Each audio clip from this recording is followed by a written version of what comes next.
விசுவின் எல்லா படங்களிலும் வரும் உமா யார் தெரியுமா? ஆச்சரிய தகவல். மறைந்த இயக்குனர் விசுவோட படங்கள்னாலே 80s டைம்ல அது ஆல் டைப் ஆஃப் ஆடியன்ஸ்களுக்கு திருவிழாதான். பெண்களோட உள்ளுணர்வுகள், கஷ்டங்கள் எல்லாத்தையும் ஒவ்வொரு படத்திலையும் புட்டு புட்டு வைப்பாரு. ஃபார் எக்ஸாம்பிள் குடும்பம் ஒரு கதம்பம், சம்சாரம் அது மின்சாரம், பெண்மணி அவள் கண்மணி, திருமதி ஒரு வெகுமதி, எக்ஸெட்ரா எக்ஸெட்ரா. இப்ப என்ன விஷயம்னா, இவரோட ஒவ்வொரு படத்திலையும் உமா அப்படிங்கிற ஒரு கேரக்டர் டீஃபால்ட்டா இடம் பிடிக்கும். இதை நீங்க கவனிச்சிருக்கீங்களா? இதுதான் விசுவோட மேஜிக். இதோட பின்னணி என்னன்னா, அவரே ஒரு முறை எழுதியிருக்காரு. அதாவது இவர் சினிமாவுக்கு முன்ன சில பத்திரிகைகளுக்கு சிறுகதை எழுதி அனுப்ப அதை ஆசிரியர்கள் தொடர்ந்து ரிஜெக்ட் பண்ணியிருக்காங்க.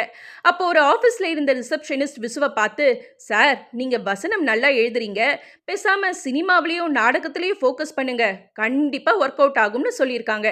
அதுக்கு விசு, உங்க பேர் என்னம்மான்னு கேட்க அவங்க உமான்னு சொல்லியிருக்காங்க.